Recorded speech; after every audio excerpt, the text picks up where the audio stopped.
Hello there ladies, so I am back today to do my 34-week update. I'm actually almost 35 weeks. I want to apologize, you might be able to hear in my voice and the next few videos because I'm going to record a bunch today that I am a little bit congested because I have actually been sick, and that's why I didn't upload a video last week. I actually recorded the video, but I got really sick and I basically was just sleeping or trying to sleep because I wasn't getting any in the middle of the night. And so it's finally going away now, but that's why I haven't put up a pregnancy update. So I can't remember when my last update was, but this is going to be kind of how the last few weeks that I have not gotten to tell you guys anything update-wise. And so yeah, we're gonna get started. At 34 weeks, it says that Revelyn is currently the size of a cabbage right now. And it says that her slippery coat that protects her from the amniotic fluid is starting to fall off, and her immune system keeps getting stronger. It's saying that she is somewhere around 18 inches long, that's pretty crazy, and that she may weigh in the neighborhood of 5 pounds. So basically if she came right now, she could be perfectly healthy. So that's kind of crazy to think about. So other than that, Revelyn is moving a ton, that's for sure. She's not lacking in that department at all, but she isn't flipping as much as like she used to because there is less room now, and she definitely used to like completely turn all the time, and now it's more of a rolling. So instead of like seeing just like slight pushes and stuff on my stomach, you like see her move across my stomach, which is really cool. But I did have my appointment yesterday, and I actually met with the midwife and an obstetrician and the nurse yesterday. But the midwife, she did everything, and they actually did the first check to make sure that I wasn't dilated yet, to make sure I wasn't in preterm labor, and she said everything was completely closed, so that's good, I'm not in preterm labor. And then she also, well actually, funny story about that, in order for them to check to make sure you're dilated, they have to go under the baby's head, so they basically touch your baby's head. And Revelyn definitely felt her, because as soon as she did, when she was done, like Revelyn moved a ton, and I told her that, and she's like, yeah, they usually don't like that because like they obviously haven't been touched by anything. It's just kind of strange to them, but she definitely knew that there was something strange going on.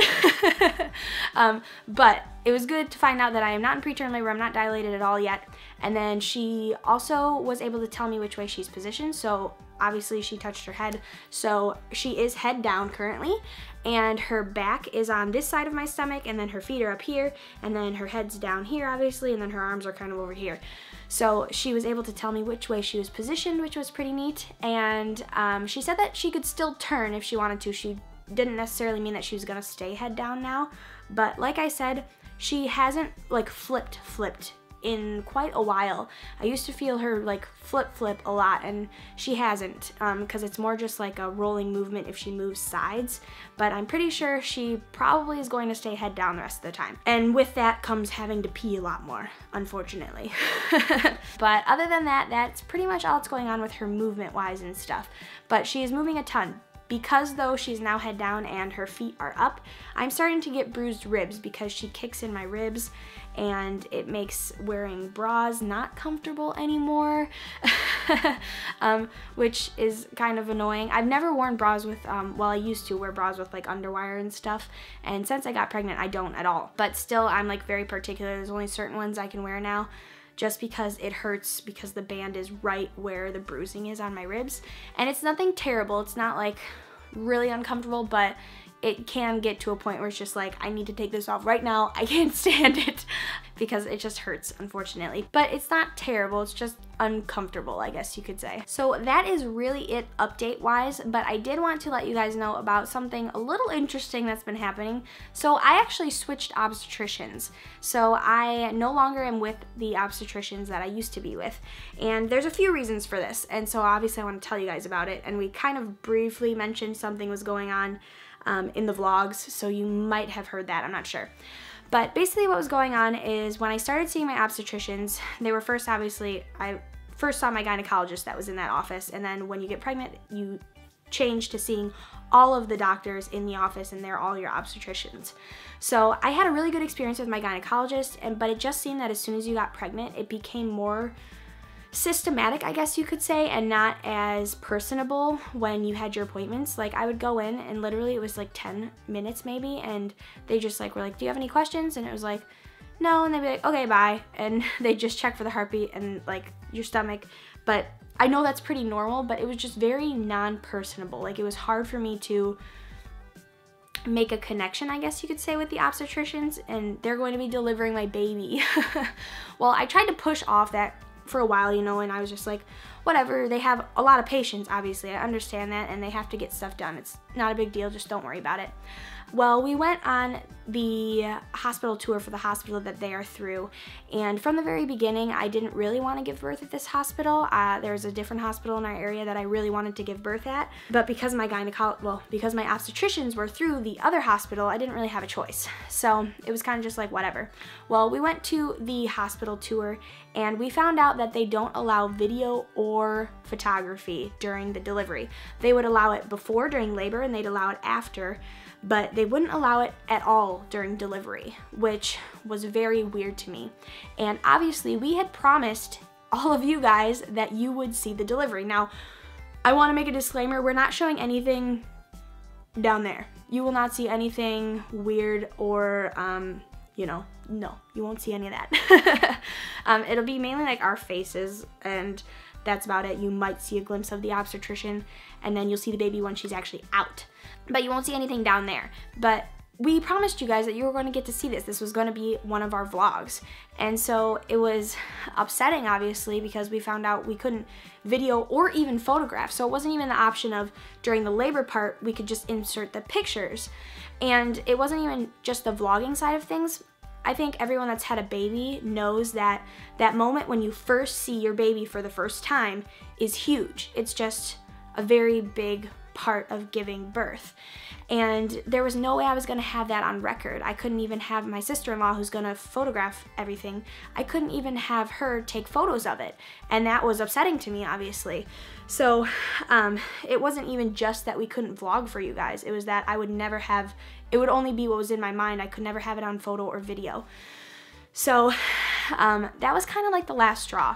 It was basically like, okay, I think this is like God's way of saying, you need to switch doctors so you can give birth at the other hospital, because my sister-in-law and I know other people that have given birth at the other hospital, and I know for sure that they allow at minimum photography, and I'm pretty sure we could easily get video because they allow photography.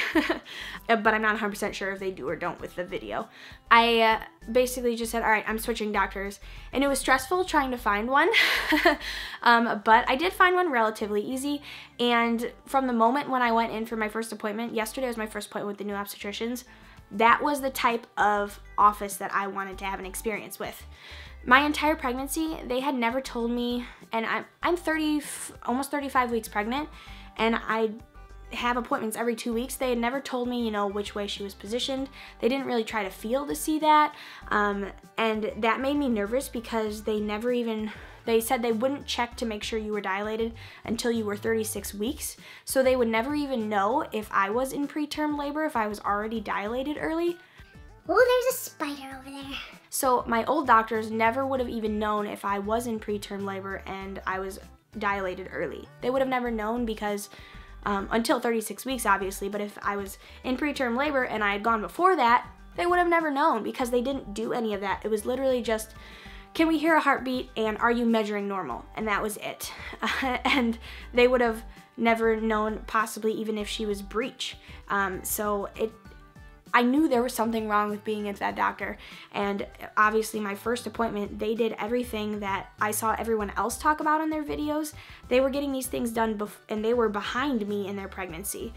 And so going in, it was just a breath of fresh air because they were actually doing the things that they were supposed to, and I knew that the baby was going to be taken care of, and it wasn't just I was a number, I guess you could say.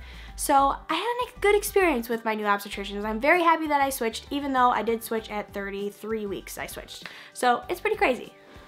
I gotta kill the spider. Okay, spider has been slayed. So that is why, after that long rant, I switched doctors, because you guys wouldn't have been able to see the actual delivery. I would have had no record at all, photo or video wise, of the actual delivery part of things and us seeing her for the first time. And because I just was not happy with my old obstetricians. So thankfully though, I was able to quickly find a new one, and I'm very happy with my new ones. So I completely forgot to show you guys a belly shot, and I had actually already started my What's in Revlin's diaper bag, but quick, here you go. So this is my belly at 34, almost 35 weeks. from the front, from this side, from the back. So there you go. That is really going to be it for today's update. I'm going to go ahead and record for you what's in Revelyn's hospital diaper bag for you guys. So that should be up early next week, and then probably another pregnancy update, that, or if you see behind me, we got our changing pad tray. It's completed and it has diapers in it and stuff. I'm going to do the newborn cloth diaper stash, and then also what's in my hospital bag, which I still have a few things I need to buy, which is why I haven't done that yet. And so yeah, look forward to those, guys. I'm really excited because we're getting down to the wire. Like, she's going to be here in 5-ish weeks. She could be here in a week if she wanted. That's just kind of crazy to think about. But we're really excited, and I hope you guys are excited to finally get to meet Revelyn.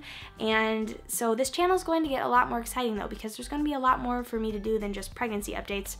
So I'm excited. I hope you guys are excited, and I will see you guys next week. Bye.